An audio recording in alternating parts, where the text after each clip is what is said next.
Como Antônio Conselheiro morreu?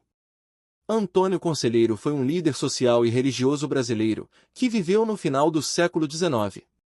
Ele ficou famoso por fundar e comandar o Arraial de Canudos, no sertão da Bahia, onde reuniu milhares de seguidores que buscavam uma vida melhor e mais justa. Ele era considerado um profeta e um milagreiro por seus fiéis, que o chamavam de Bom Jesus Conselheiro. Antônio Vicente Mendes Maciel nasceu em 13 de março de 1830, em Quixeramobim, no Ceará. Ele era o filho mais velho de uma família de classe média. Seu pai, Vicente Mendes Maciel, era um comerciante respeitado na comunidade.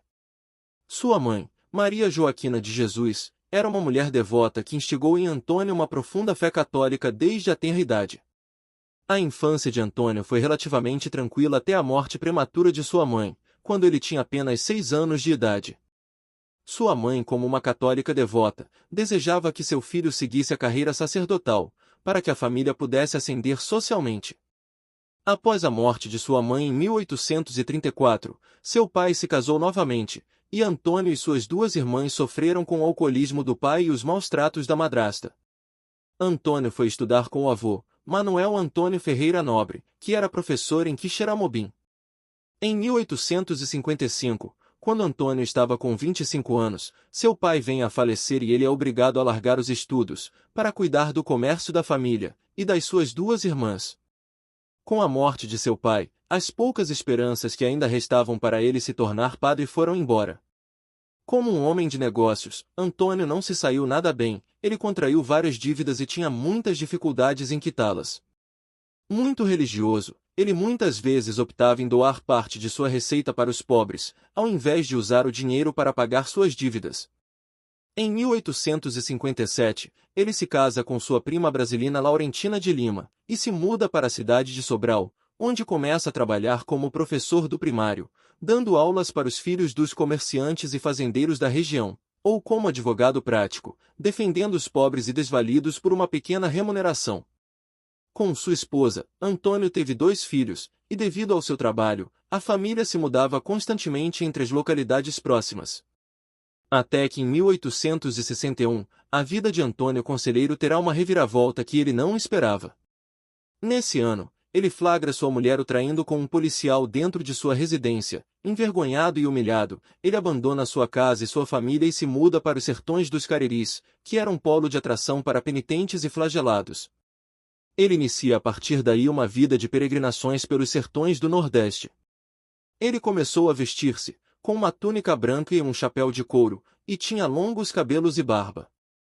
Sua aparência austera e seu discurso eloquente chamavam a atenção das pessoas simples do sertão, que sofriam com a seca, a fome, a violência e a opressão dos poderosos.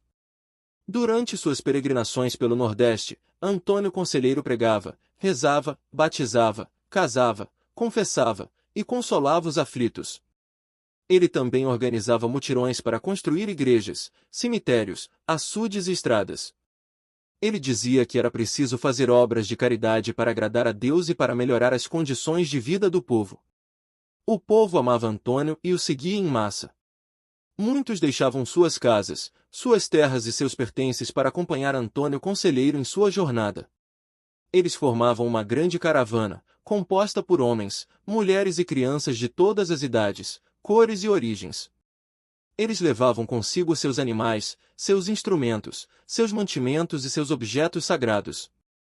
Essa influência que Antônio Conselheiro estava ganhando por onde passava, começou a chamar a atenção dos poderosos das regiões. Os coronéis, os fazendeiros, os comerciantes e os políticos locais se sentiam ameaçados por sua influência e por seu poder. Eles temiam que ele incitasse uma revolta popular contra seus interesses e contra a ordem estabelecida. Eles também se incomodavam com sua crítica ao regime republicano e à maçonaria, que eles apoiavam. Antônio era acusado de ser um fanático, um louco, um impostor e um rebelde. Em 1893, Antônio Conselheiro decidiu se fixar em uma fazenda abandonada nas margens do rio Vazabarris, na Bahia.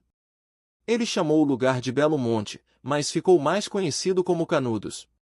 Ali, ele fundou uma comunidade baseada nos princípios da igualdade, da fraternidade e da solidariedade cristãs.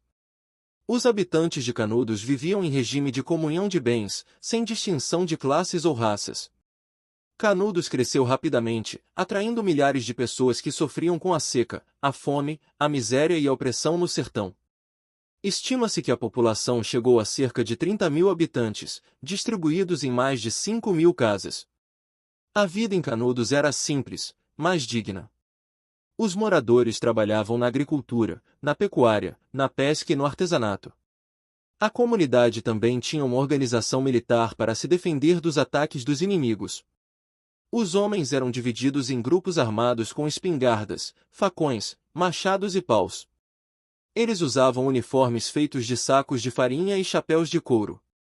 Eles eram liderados por Antônio Conselheiro e por seus principais comandantes, como João Abade, Pajeú e Pedro Batista.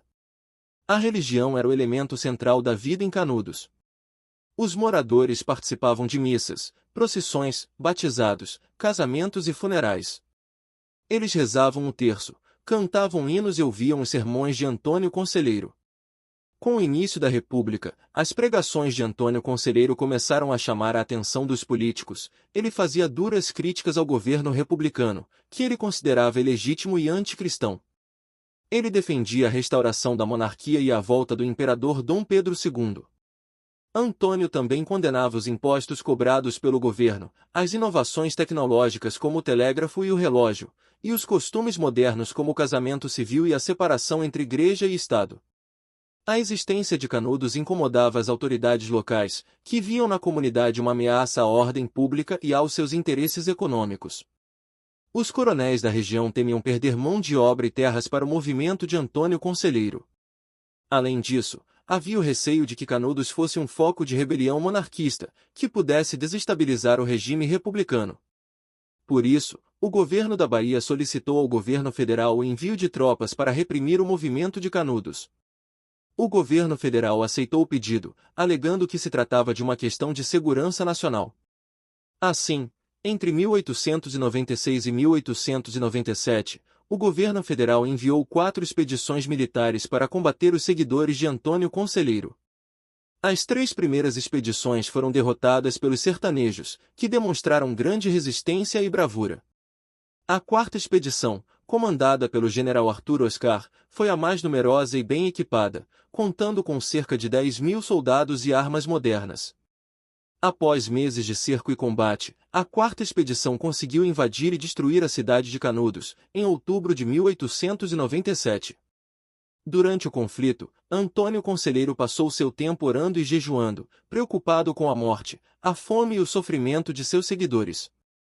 Devido ao jejum severo, Antônio enfraquece, e vem a falecer em 22 de setembro de 1897, aos 67 anos.